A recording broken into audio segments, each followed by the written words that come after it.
Welcome back, ladies and gentlemen, to another episode of Last of Us by Story Archives. I am your host, Mario Busto, alongside the other host, Zachary Newton. Welcome back. We're back with Season 2, Episode 4, The Josh Peck Chronicles. Or at least that's the frame we have up right now. Yeah. Hey, props to Josh Peck. He's got Oppenheimer. He's got... what else has he done since Oppenheimer? But I know he was in Oppenheimer. And then he gets this great little cameo, which felt immediately doomed from the start of the episode. You just kind of knew he wasn't going to survive this much further past this monologue. Yeah. Especially after we got the reveal of Isaac, who's played by a great actor. What's his name? Jeffrey... what's his name? Sorry, Jeffrey Wright. Yeah. Jeffrey Wright. I was going to say Jeffrey Wright. I should have just trusted my gut. You had me looking into Josh Peck's most recent movies. I'm like, bro, I haven't watched, aside from Oppenheimer, I haven't really watched anything with him in it since Red Dawn. Well, it's the Josh Peck renaissance right now. There's a lot of old actors who were like once really famous. I mean, I'm not going to say Josh Peck is on the level of Josh Hartnett famous. That Josh Hartnett used to be like a freaking like the up and coming guy, Yeah. I think he's in Pearl Harbor. Was he in Black Hawk Down? I think he's in Black Hawk Down. Am I wrong about that? I might be wrong. A bunch of movies, and then now he's coming back. He's done like 3 or 4 things I've seen him in. One that he plays like a serial killer. Another one that there's been a bunch of crap that I've seen him in, and it's not like bad roles. It's all good roles. So it's like he just took like a freaking 15-year break and then just came back right back to the top. So who knows? Maybe he's in this show. Anyways. No fillers in season 2 so far, huh? No, it's been straight action. I would say every episode's been riveting. I'm actually very surprised how well they've kept game players like us into the show, or as into the show as we are. Like, I'm excited for the weekend again. Yeah, I've had the epiphany that this whole story works better as a show than it does as a video game. If I'm being honest, because the video game's like 70 hours, 50, 60, 70 hours. It's such an investment. Holy crap. Whereas imagine if you could just take the best bits of that 50, 60, 70 hours and condense it into 14 hours. Mm-hmm. There ain't no room for fillers. So you get this incredible story of vendetta that is condensed in a way that doesn't feel like it's dragging at all. And I feel like this episode kind of answered some of the concerns I had with Ellie, and I guess I can talk about it in this episode now, which was, in the game, Ellie is essentially Rambo. That scene you see in the news station, she doesn't kill one guy in the game. She kills like 12 dudes in the game, okay? Whereas in the show, if you would have seen a 5'1" girl headlocking one dude after another dude after another dude, you would have eventually rolled your eyes and been like, why hasn't somebody John Cena backward flip broken every one of this girl's ribs, by just throwing himself back, right? The moment he notices that she doesn't have a knife on him immediately, I don't know, right? So the fact that they've kind of grounded the story of it a bit more so far, who knows? Maybe she goes full on commando mode, Rambo mode. Not commando mode.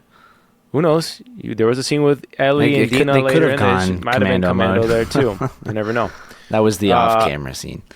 That was the off-camera. Yeah, I mean, they might as well. It's a little bit unjust. They show the Sarah fight completely full frontal, and then look, at a certain point we got to have a conversation here.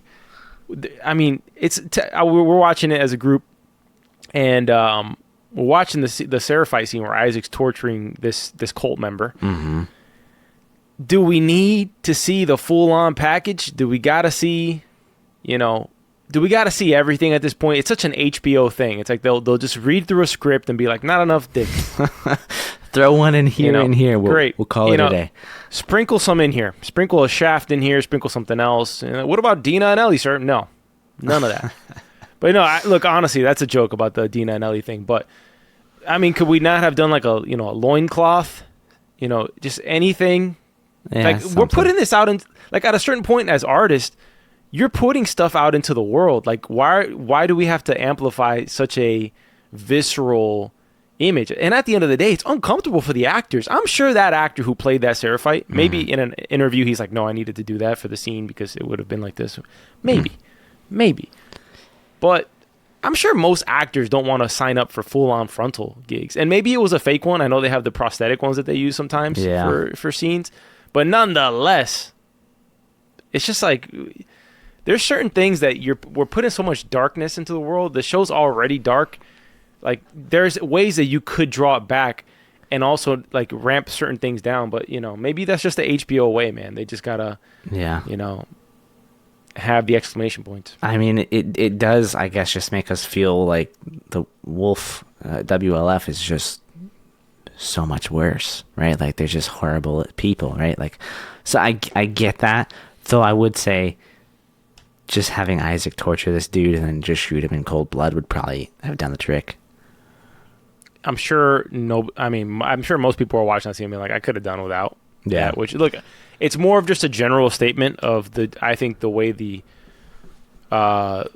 industry may or may not be going, right? There's there's things like intimacy coordinators and stuff like that are on set to help people feel comfortable with these things. But you've seen Game of Thrones. Like, there was early season Game of Thrones stuff that was just egregiously over the top, you know, in Littlefinger's whorehouse, you know, like little things like that were just egregious to a certain point where you're like, it's just borderline. It is pornographic at a certain point. Yeah. And most actors didn't sign up to be freaking porn stars, dude. So I don't know. I'm just saying it from the perspective of, like, you can do the sex scene, you can do all of that stuff, you can tell the story authentically and put people in the world without pushing such a questionable envelope that will turn away some viewers for sure. But mainly, just overall the tone you're setting of like the art that you're creating. It's because it's not like in I guess like a old classical sculpture type of thing, you know, like where the people would sculpt, you know. Well, I mean, there's ways to do it tastefully, and then there's just ways to do it raunchy to get people sucked in and get them to watch. Because, you know, if you flash tits or something on a screen, people are most likely going to watch. Do you think I'm wrong about that? What I'm saying though, am I going too far? Like, you know, what do you think? I mean, I don't think. Look, I haven't talked to like every actor out there. I don't know, but I would assume that the majority of people trying to get into acting are trying to get into acting for the sake of acting, not because they want to, you know, have a full frontal scene or something on TV. Now, maybe that's just the path some of them have to take to get there, but I would venture to guess that that's not their ultimate goal. Yeah. Well, it's like what's her name who plays Khaleesi? Emilia Clarke. I'm almost positive I read something that after she did those Game of Thrones scenes, she said, I'm not doing any more of that. Like, I'm not doing any more nudity. I'm not doing that. And I don't think she did have to do that anymore. Because at a certain point, once you get enough power and enough pull, you don't have to do that crap anymore. So, you know. So yeah, I think mainly go on that tangent because it is very typically an HBO calling card. Yeah, you know? I mean, geez, Euphoria is one of them. There's a lot. Oh, goodness gracious! Yeah, Euphoria. I completely forgot about Euphoria. I've only ever watched an episode and a half of that show, but damn. Yeah. Anyways, speaking of Jeffrey Wright, did you know that he also played Isaac in the game? Did he? Yeah, it's the same guy. They brought him back for the role of Isaac in the show. I wonder if that bothers the other actors in the game. Like, oh, you gave Jeffrey Wright his role, right? Because he's in Casino Royale. He's in a bunch of big movies, but what's his name? Troy Baker doesn't get a chance ever on the big screen, huh? Or the girl who played Ellie. So I do wonder that sometimes. I mean, like, yeah, I'm sure you might be bitter for a moment, but when I was looking into it, part of the reason why they brought him back versus recasting him is he actually looks like the age that Isaac was portrayed as in the game, right? And he was just nominated for an Oscar. That doesn't hurt. That doesn't hurt either. Yeah, you know, I mean, he was nominated for an Oscar like last year, not this year. Yeah. So yeah, look, I'm not gonna complain. He's a hell of an actor. Sometimes I do root for the voice actors to just get a chance. Not that Troy Baker looks anything like Joel in the game, but he's played so many iconic video game characters that I have always wanted to see him just get a leading man role. You know, interesting. He seems like somebody that could be in a movie. He's got the looks. Haven't seen him in a while. Troy Baker. I could see him in like Peaky Blinders or something, you know? I mean, if you look up who he's played in video games, you would be sort of shocked. But anyways, so we have the opening scene with Isaac. We kind of get a little bit of the lay of the land. The non-video game players get to meet Fedra. They get to meet the WLF, or more of the WLF. And you get to meet a little bit more of the Seraphites. Now, they're painting the Seraphites to be these sort of harmless people, but they're vicious as well, because when you get to the news station and you see those bodies hanging from the ceiling and the intestines hanging out, that was done by the guy, well, not literally by the guy who Isaac's torturing, but it was done by the Seraphites. So all of these people, it's like a never-ending conflict between Fedra and the WLF and the Seraphites, although it is interesting because we did do a time skip after the Isaac scene where he betrays Fedra, so we don't really know if Fedra is still a thing anymore, or whether they went down in some sort of war with the wolves. Yeah, I mean, Fedra always seems to get sick on power. Weren't those people in charge at the beginning of season 1 when Joel had to break away? I believe so. I think you're right about that. Yeah, so they don't seem to be great individuals. None of these factions seem to be great. You got the Seraphites, or Scars, as Isaac calls them, the WLF, Fedra, all seem to be pretty evil, man. Yeah. Hey, by the way, if you're enjoying listening to this podcast right now, make sure to subscribe to the channel, like the episode. It helps us get discovered a bit more on YouTube specifically, where we're trying to hit that 1,000 sub goal. So help us get to that. And stay tuned. We cover all sorts of shows on the channel. We have Foundation Season 3 coming back in the summer. Heck yeah. And we're contemplating some other shows. I'm hearing some good things about some shows that are out right now. I will not name them yet, but stay tuned. Let's do it. I'm excited for Foundation, actually. It's been a while. Yeah, same. Okay, so we have the whole lay of the land. I don't remember anything from the video game pretty much, except for the big notes. Okay, so I can speak recklessly here. It feels like the wolves, like the fireflies don't exist anymore, and the wolves are whatever was left of the fireflies, because Abby comes from them, right? Yeah. And her little platoon that was with her. So I feel like a little bit of that is in the WLF. I don't know how much, or if it's literally just they just did a full-on rebrand. Wolves are a little bit more intimidating than fireflies. So yeah, it seems to be what's going on here, but I could be wrong.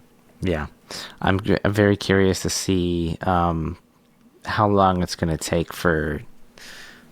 Oh man, where are we going to go? We've got the explosions going on later on in the episode here. I really want to see us explore and get out to that main checkpoint. I feel like we'll probably end up there in the next episode, honestly. The way the pacing is going, I remember my cousin turned to me before the episode and he was like, this is going to be a filler episode. And he was really wrong.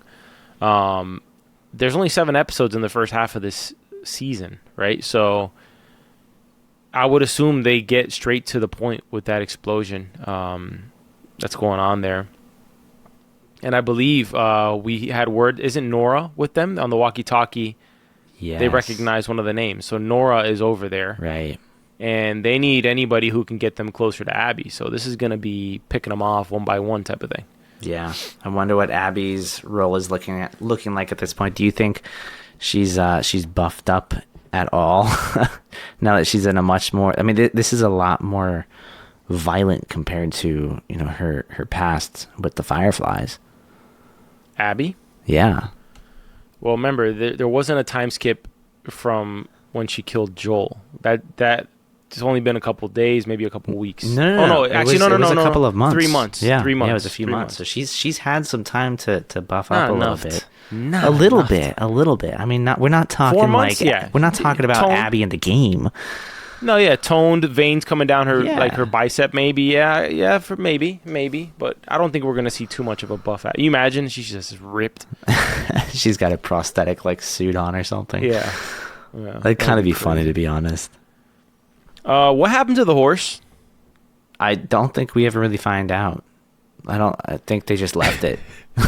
So they just left the horse in the music store? Yeah, they went to the music store. The horse was eating some grass, and then that night they went out to the Wolf like radio station and went on the run. And I mean, from that point onwards, we go radio station, subway, theater, and that's it. Shimmer. Yeah, poor Shimmer. I hope he got away. I mean, we don't know. It did feel right to see a horse though right after the Kentucky Derby. Oh my god! It felt right to have an emotional connection to a horse. You lost money on a horse? I had money on 3 horses. I lost. I was like, I got money my on underdog. 3 horses. Yeah. Then I had the top 2. I had journalism, and then I had what was the third one? I had money on American Promise. I had money on Sandman, and I had money on Sandman. That was the one. Yeah. Citizen something. Citizen. Yeah, none of them money on all 3. It was great. It was horrible. But my horse was in second place though. I think journalism might have been journalism. Journalism was in second. Yeah, but I knew he wasn't going to win first. I almost just put him as a place, but they didn't get it. But the Preakness is coming up like not this weekend, but next weekend. So I'm not a big. I mean, I think journalism is kind of a weak name for the horse. A lot of the horses' names are kind of weak. This year, or because I think they're usually pretty cool. I just thought that journalism... Sometimes they're pretty cool, but I wasn't too big of a fan of many of them this year. Yeah. Some of them, I usually like them. Like, which was the one that went crazy pretty recently? Oh, dude. Come on, you're the horse guy. I'm not that much of a horse guy, bro. I tuned in on the weekend. I put some money on some horses, and let me find this horse I'm thinking about. I was feeling my inner Peaky Blinder, but nobody had the red powder. American Pharoah was the one that went crazy for a bit, I think. Hold on, which is the last horse to win what is it called? The Triple Crown? What is it called? Which was the last horse to win the Triple Crown? Oh no, Sovereignty is gonna skip the Preakness, so no Triple Crown for Sovereignty. Triple Crown winners. Did you know every horse is a descendant of Secretariat? Every horse? Every horse, for the most part. No, I did not know that. I did make a comment though when I was watching it. I was like, wow, like I was right. All of these horses have like the same lineage or very similar lineage. American Pharoah and then Justify. But prior to American Pharoah, there had not been a Triple Crown winner since 1978. So that's why American Pharoah stood out to me.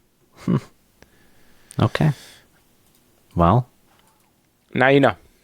Now I know.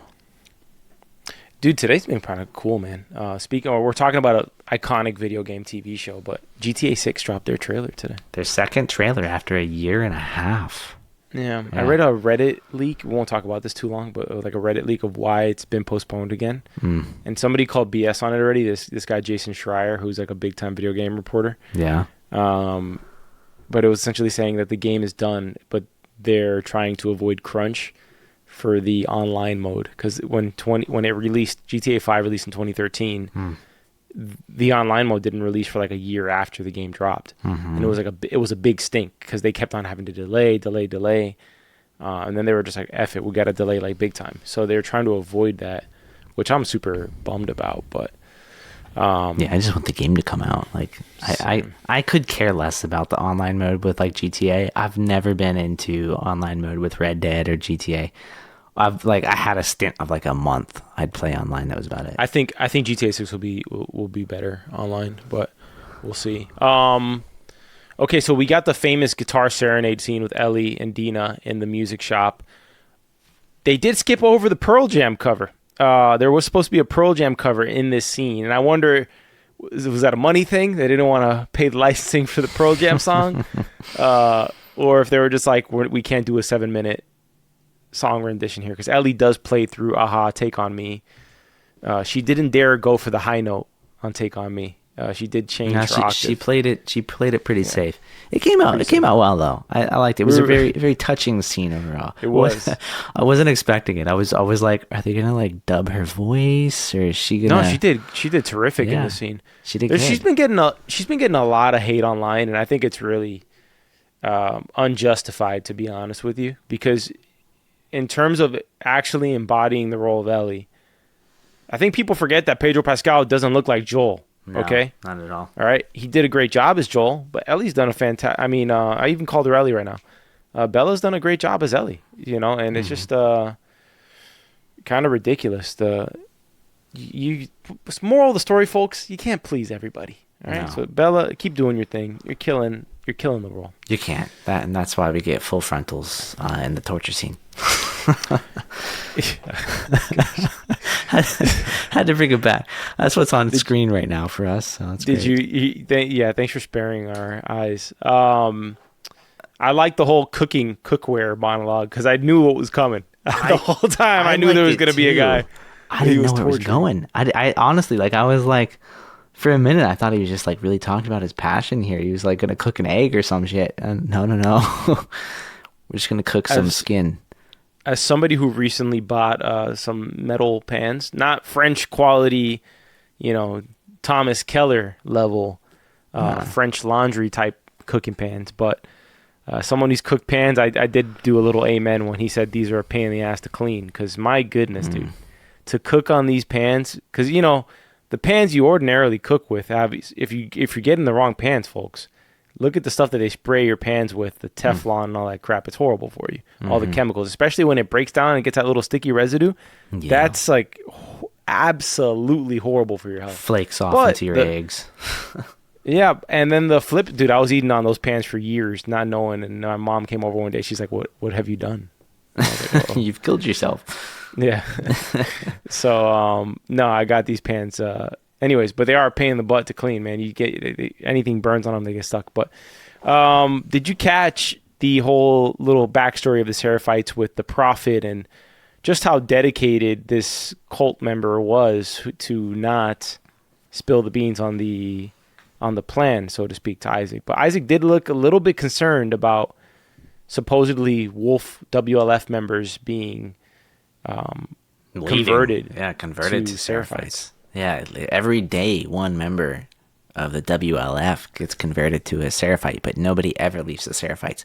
They are very, very dedicated to their belief system.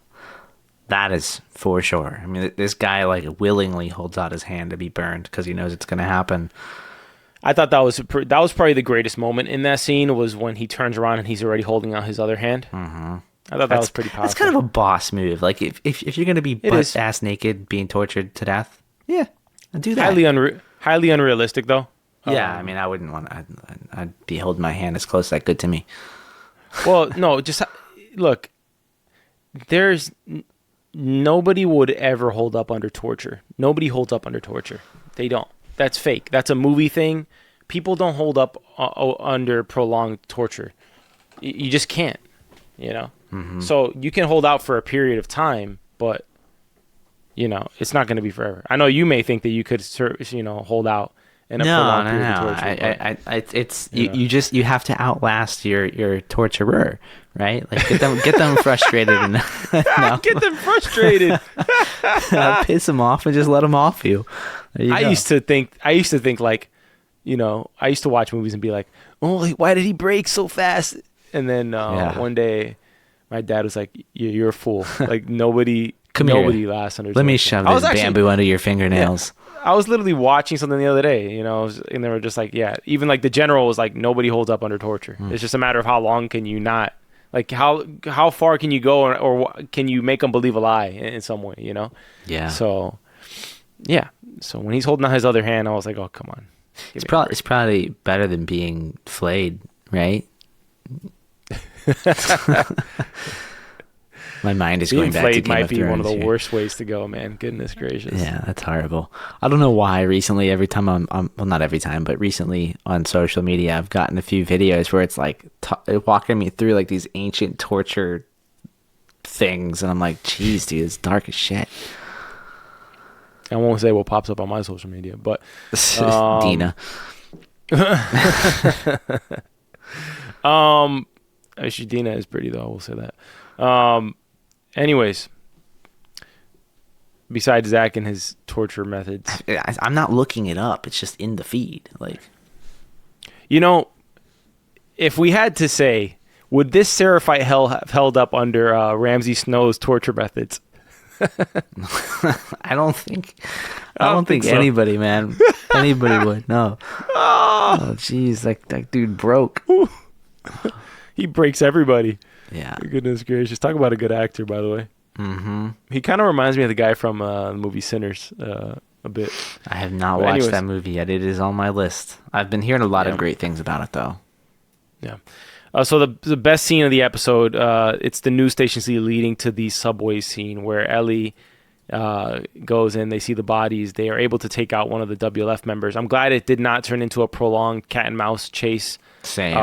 Where Ellie kills everybody in the news station, and instead it does extend into the subway, which I absolutely love this scene. And my favorite part is when Dina is hearing the different voices and she's raising one finger at a time, counting how many clickers or infected are down there. I think she undercounted. You think just a little bit? I don't think she had enough fingers. No, she could have counted on her fingers and toes and still undercounted everything. Maybe she was wiggling her toes. I will tell you, that whole scene, like once they entered that like subway area, man, I was on the edge of my seat. That was terrifying. It brings back memories from the game, very unpleasant memories from the game. For what it's worth. This game scared the daylights out of me. Yeah, like this game caused me so much. I won't say anxiety is not the word. Just pure stress. Fear. It was like stress. The amount of cortisol that it just forces your body to like produce. I had to take breaks from playing the game because it was one of those things where the whole game was just adrenaline the whole time. And horrifying adrenaline, like this subway scene. That scene where they're moving through the car to car, and they're behind them, and the clickers are coming into the windows. That I believe we played that in the game. You literally played that. Yeah, it was terrifying. Like that I hated. Like that was one of my least favorite levels. Was down under there. Anywhere where it's just like dark and you can't. Well, I mean that's most of the game. Anywhere like that where you're like you feel like you're super locked into this place, you're underground, like I those are so terrifying to me. I'm not a fan of that. Really well done. Well done. They escape the subway after a crazy chase, but Ellie does get bit while trying to save Dina, and it does turn into this kind of cat and mouse game of will she turn infected or not? Which I thought Ellie did a really poor job as to persuade Dina to trust her. My first thing would have been, hey, can I show you my other 2 bite marks? Yeah. Hold on, look at this. I mean, to be fair, she did mutilate herself to hide the other bite marks, so it might not be very convincing. Yeah, that's true. I could just be playing Monday morning quarterback over here of what I would have done. I tell you what I wouldn't have done, though. If I'm going to go to sleep in front of a person who's holding a gun to my face to determine whether I'm infected or not, I'm not going to wake up like a zombie getting water out of my eye. I'm not. Yeah, that was pretty bad. Yeah. I was getting a little concerned there for a moment. I'm like, no, stop twitching, dude. Stop twitching. Yeah, stop twitching. I probably would have pulled the trigger if I was Dina right there. I'm not even kidding. You would have pulled the trigger as soon as her eyes opened. Oh, shit. Yeah, that's it. Exactly. I did love the way they did the whole flashlight thing with not being able to see Dina's face. Yeah. And I did like the whole bit about, because you imagine in Dina's perspective here, right? Because it's crazy that Ellie's like the one person in the world who's immune, right? Yeah, it's very unbelievable as an individual in this world after everything that's transpired, you're immune. Yeah, and imagine she's probably seen a bunch of people turn, right? Yeah. Or at least heard stories or just knows that this is not possible. Oh, right? So that's got to be like the number one lie, right? Like, of course. I'm immune. I'm not going to change. Yeah. Look, nothing. I don't feel anything, that. Exactly. But, she's not just contemplating that this is a stranger who got bit. This is her best friend, someone she's, has romantic feelings towards, or at least she seems to discover them more clearly after she grapples with the fact of Ellie potentially dying, right? Because she's pretty much assuming she's gonna have to kill Ellie, right? Yeah. So she's shocked like the moment that Ellie is bit, right? Like like the next like 5 minutes of the episode is her just like coming to grips with like, I'm gonna have to kill her. I'm gonna have to shoot her. Yeah. And she puts everything in perspective herself, and when Ellie wakes up, it's kind of game over. She's made her choice. She chooses that as the moment to come clean to Ellie and let her know she's pregnant. It being Jesse's, which I found funny that Ellie asked her, is it Jesse's? Yeah. Because, Dina's been, we don't know what Dina gets up to when she's not on camera. So she likes the boys is what she said or was told as a kid. I think she likes both, according to what she said. Of course. I mean, that's what she said. Her mother said she likes boys. That was the thing. Yeah, I don't know how Jesse's going to take this news. Ellie's just all, we're going to be parents. And I'm going to be a dad. Yeah. Okay. And then they're just kind of assuming Jesse's going to be like, yeah, totally, absolutely. My child, you can totally raise her with Ellie. Yeah, that's not effed up at all. Goodness gracious. Isn't there like some family out in I don't know what state they're in. He's got like 7 wives or something. Probably sounds like something. I feel like it was like a TV show thing. And wasn't there like sister wives or something? Weren't they like a Mormon family? Probably. I don't remember. Let me see. Mormon reality show with wives. The Secret Lives of Mormon Wives. That's a great title for a show. I like how that rhymes. I have no idea. Yeah. Hold on. What's the show? I think you're right. Hold on. What's Sister the Mormon? Wives. What's the Mormon? Oh yeah, it's Sister Wives. Sister Wives. The polygamist family. Yeah. I don't know if they're Mormon. How many wives does the guy have? What is he managing out here? What are his numbers? That's a good question. Sister Wives. How many wives? 4. Was once married to 4 women. He's no longer married to the 4? I don't know. I don't keep up with the show. How many is too many? This is a troublesome. Yeah, I know. You're gonna get in trouble for answering. I was gonna ask you how many wives would you have, Zach? But I wasn't gonna go there. Yeah. It's like hold on though. How many? The way you phrase the question, how many is too many? If I say 1, that's not a good answer. If I say 2, that's somehow also not a good answer. It's a bad question. Period. It's a bad question. You gotta word that thing better. Jeez. No, but like, 7 days in a week, I'd say 3 tops. If I'm gonna do that, it's probably 3. Why did you start counting the days in the week to answer that question? Because you do shifts. you do 7 divided by 2 and then you round it down. Yeah, you rotate. So you do you probably do Monday to Tuesday or Monday to Wednesday, then Thursday to Friday, then Saturday, Sunday, right? That's probably how I'd do it. I mean at that point, why not just say like 7 days in a week, 7? No, it's too much shifting. Okay. Too much. All right. Yeah. This is not something I've given a lot of thought to, so apparently Mario has. I mean, he's got the formula down already. Divide by 2 and round. Said 3 would work. 3 would work. Okay. In the sense like that, this is the world you had to exist within. 3. Okay. Because if you do 2, that's a lot of days for 2. You know what I mean? That's 4 and 3. You're not setting yourself up. I mean, well, what if you're married to one person? You're not setting yourself up well for this in the future. No, she'll just, it'll be a mutual. We have to look. It'll be a lot of days for her too to put up with me. I'm not saying I'm a cupcake or a peach. I'm just saying if you woke up one day and you lived like you were this Mormon guy on the Sister Wives show, and you had they were like, all right, Bobby, you got all these wives. You got Mary Beth Mary, and Bethy Lou over there. What are you gonna do? Sometimes you don't get to make the choices, Zach. All right, that's fair. Sometimes the choices make you. Anyways, also, I think this guy belongs to the Apostolic United Brethren, a sect of the fundamentalist Church of Jesus Christ of the Latter-day Saints. Yeah, that's Mormon. All right, whatever. Anyways, cool. Let's move on. Back to The Last of Us before... You look like you could be Mormon. Mormon? Oh, that's a religion, not like a race or something. Jeez. They're usually white, Zach. I feel like you could say that about most things. Like that's not a fair statement. Jeez. Hey, didn't we go to Utah in Last of Us Season 1? That's where the Fireflies were.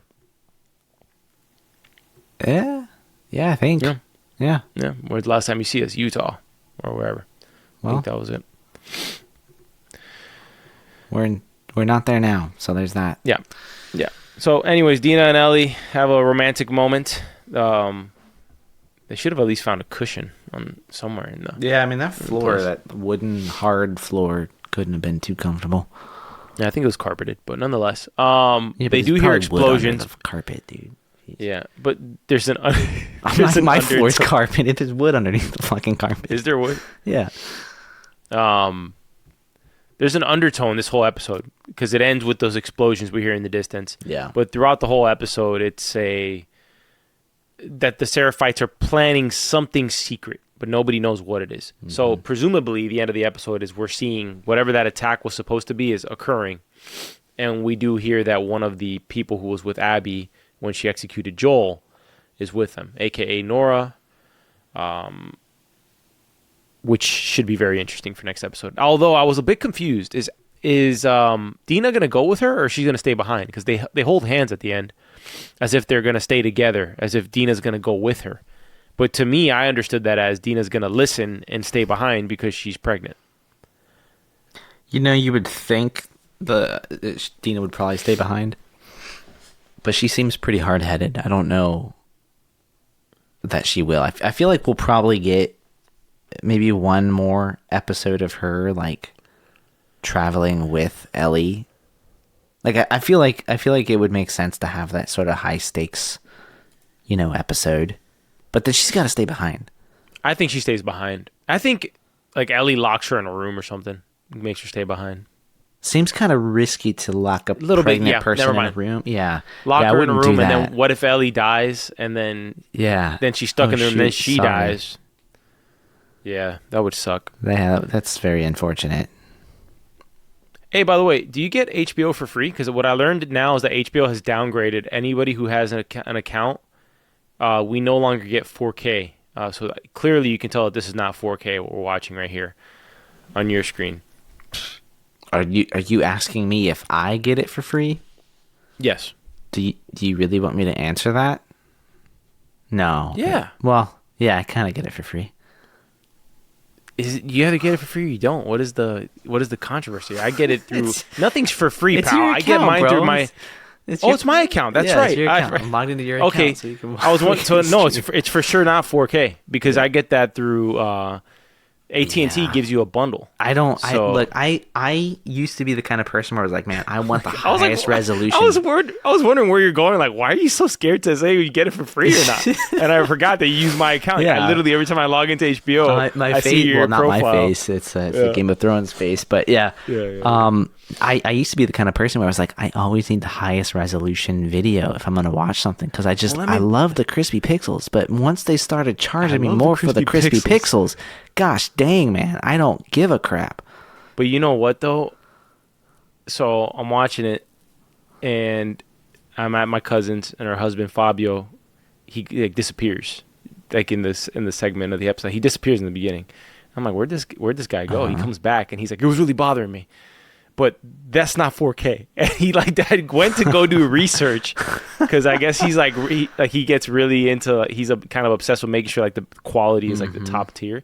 Sure enough though, when he switched to 4K, it was immediately, because it was like an OLED, one of these OLED TVs. So it was immediate to the point where I was like, I may have to pay for freaking the next tier or whatever it is, because it's that much nicer, dude. Like, it is. Like, this picture of Seattle in the background right now that we're looking at looks so like fake. Trash. Yeah, it looks so fake.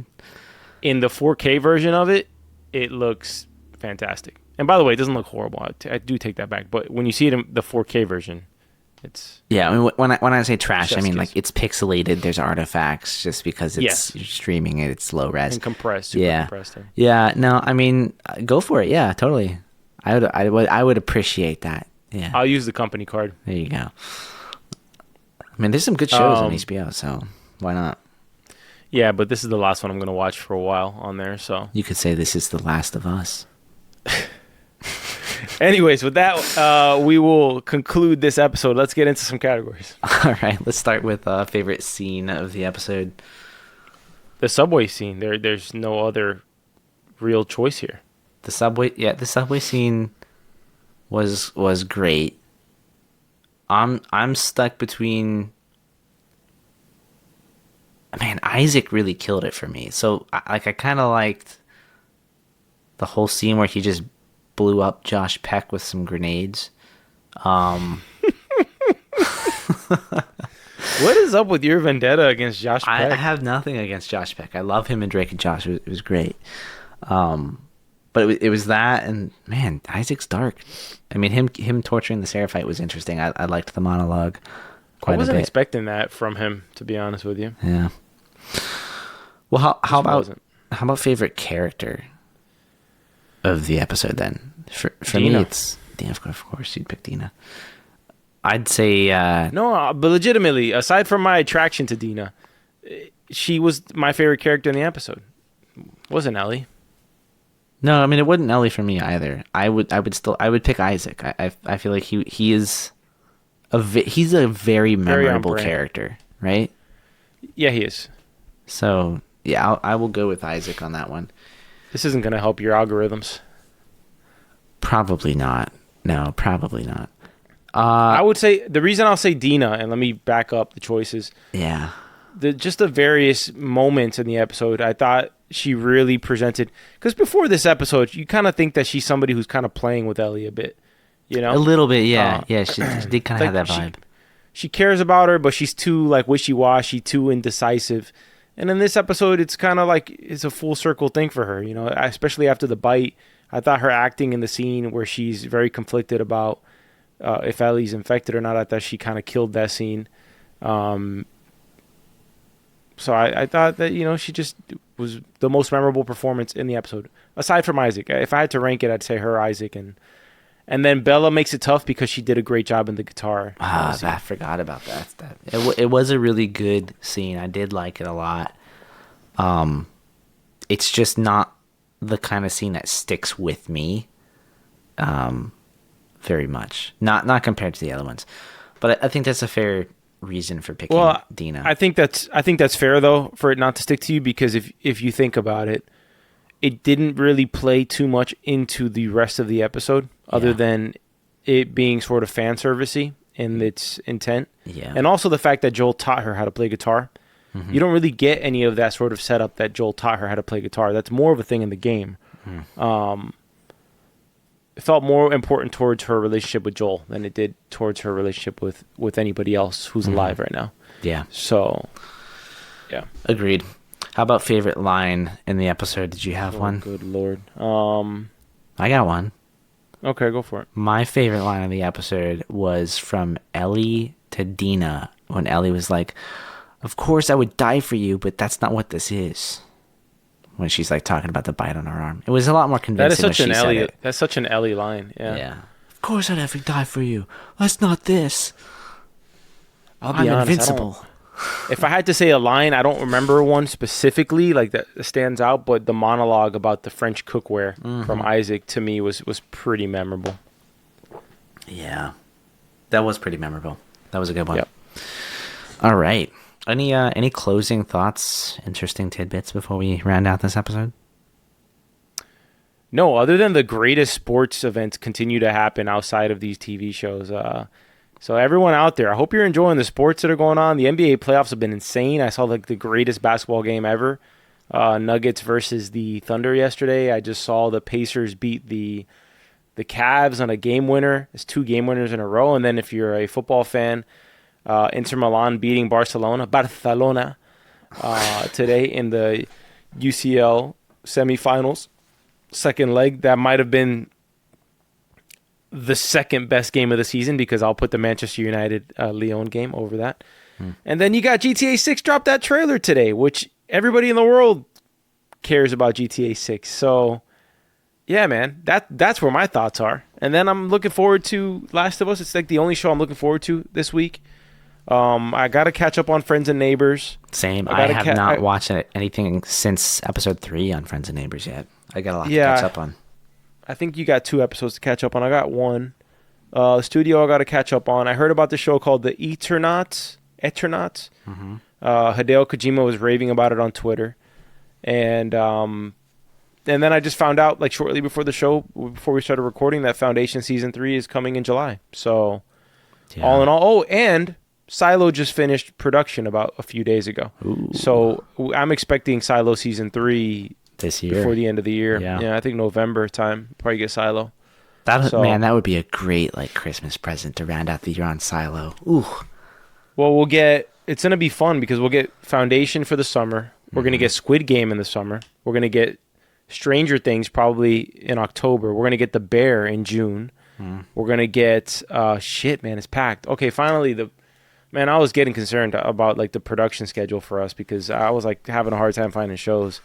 I think the Vince Gilligan show is coming out. Is it? I think it comes out. I don't know if it's coming out this year or not. We get a Game of Thrones show coming out. Dunk and Egg. That'll be great. Night of the Seven Kingdoms. I read that one. Or most of it. Great. So yeah, man, it's gonna be a good year for content. So make sure you subscribe to the channel. Make sure you're locked in. Let us know your thoughts on the episode, all the tangents we went on. What you think about the direction the show's going in. If you're a game player, let us know how you think that they're doing in terms of telling the story of the game. So yeah, for sure. Until next week. Well, thank you for listening to this episode of Story Archives. You can find this podcast anywhere you find podcasts, Apple and Spotify primarily. You can visit us on YouTube, or you can visit our website at soapbox.house, and you'll find links out to this show on a bunch of different platforms. See you next week, y'all.